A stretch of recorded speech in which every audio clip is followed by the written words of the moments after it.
In life, it's often not what you do, but how you do it, which is the difference between success and failure. At interview, it's not what you say, but how you say it. For a while I was running training courses teaching people how to do public speaking. The video I used in that training made the claim that 90% of your message is other than the words you use.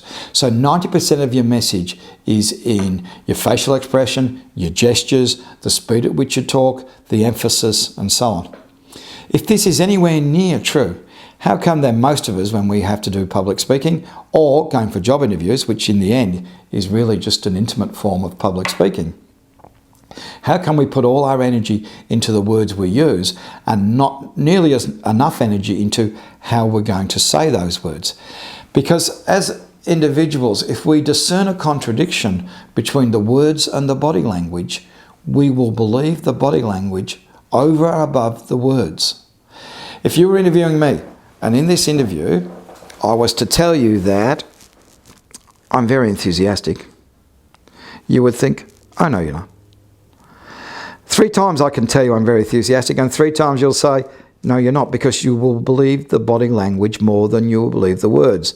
You are conditioned to believe that enthusiastic people do not actually sit like this.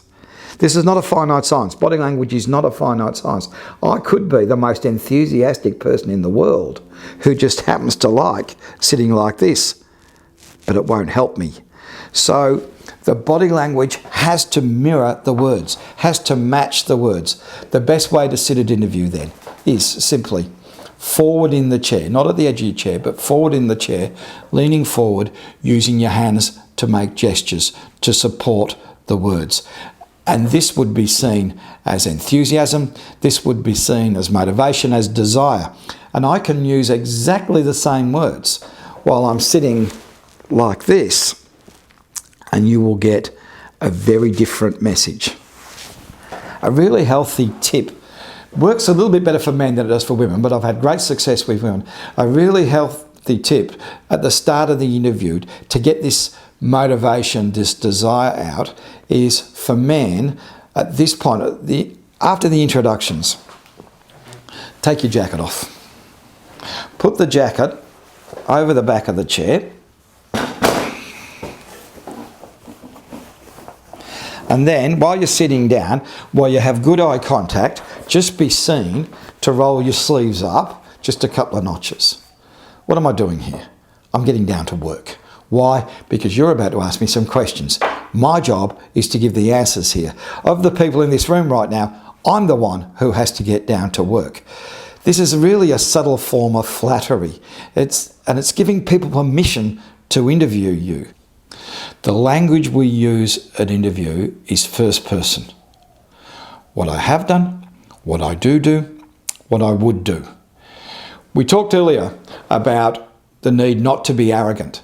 And I think people sometimes are so afraid of being arrogant that they won't use first person because they think talking about I would do this, I would do that is arrogant. In itself, it's not. It can be, depending on the way you do it. And we do need to be wary of becoming arrogant. But we actually need to speak in first person. Because we don't like speaking in first person, what we do more often is use the word we. What we did, what we do, what we would have done. The problem with that is you're losing your own contribution within this more nebulous we. Use of the word we some of the time is really healthy because it shows that you were part of a team and you recognise that and you are working as part of a team.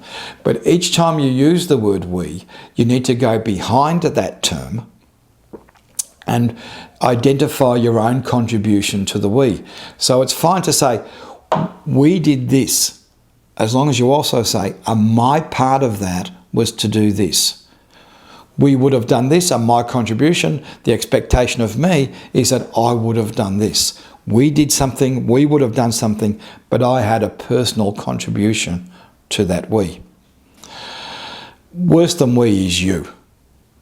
What you could do this, you could do that, or you could have done this, you could have done that. I saw a young boy go through a whole answer saying, you could do this, you could do that, you could have done this, you could have done that. And when he finished the interview, I said, can I just stop you somewhere here? I know what I would do. My question for you wasn't what I would do, what I should do. My question was, what would you do? Pedantic, I think, and really unnecessary. But essentially what the interviewer was saying is you have to own the answer. And you can't own the answer unless you use the word I. What I have done, what I would do, what I would have done. Once I get people to start using the word I, speaking in first person, because they're uncomfortable with it, they will then start to put other barriers in the way to protect themselves. The most common is I might do this, I might have done that. I might. I didn't actually say I'd do it. I only said I might do it. So if I've got this wrong, there's a back door that I can get out of.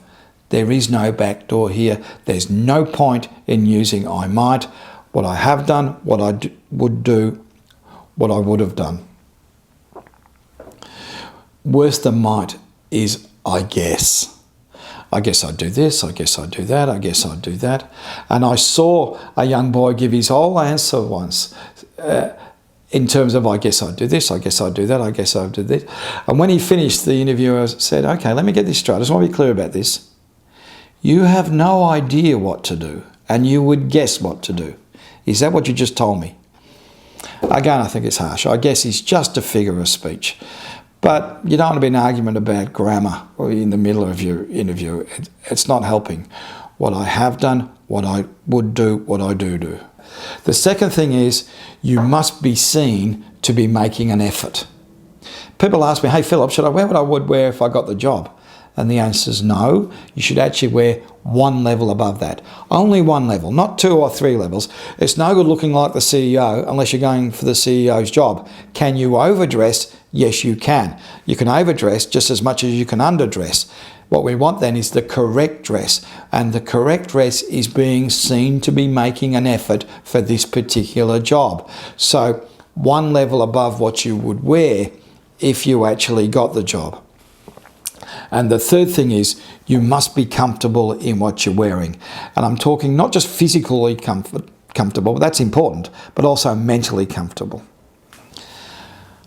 I know a man who nearly killed himself because he had a job interview.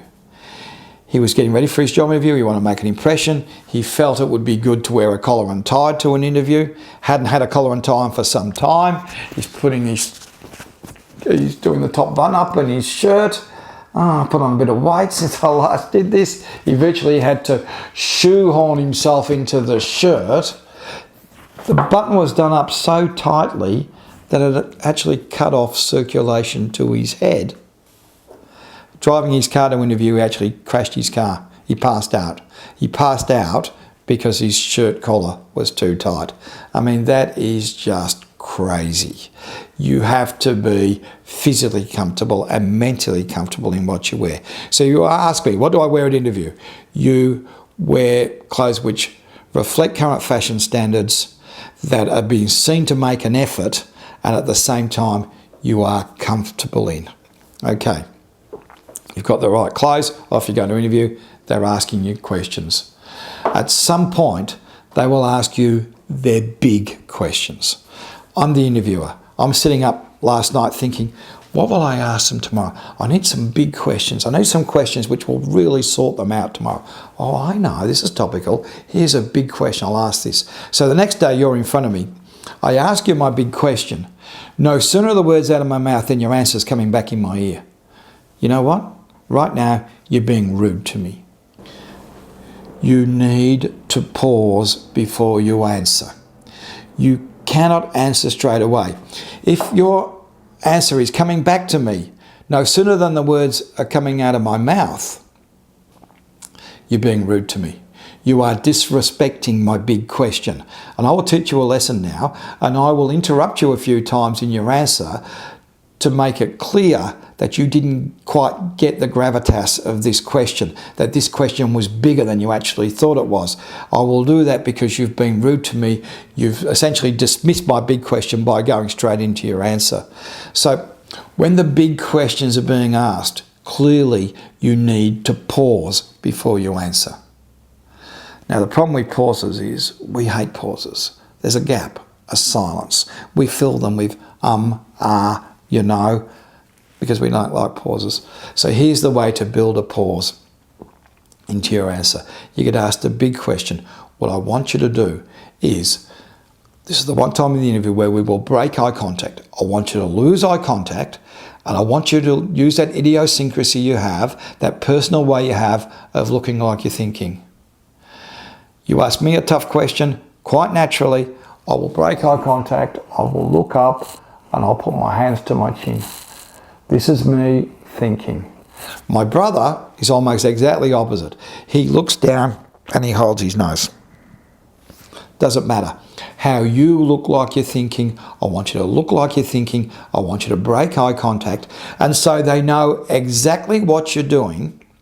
I want you to repeat the question out loud. What would I do in that situation? You can go further. You could say, gee, that's a tough one. I need to think about that.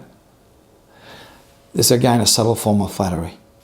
What you're actually saying to them now is, gee, that's a good question. It deserves a considered answer. I am now considering my answer. And in that way, this is a subtle form of flattery. You can take 5 seconds of thinking, get the eye contact back, you're ready to give the answer. Much better way of doing things. But you need to be discerning about this. I mean, I can't get away with, now, why did I apply for this job? There are some questions you're meant to know the answer straight away, and there are some questions you can answer virtually straight away. But when those big testing questions are coming, do not rush into them. Pause before you answer.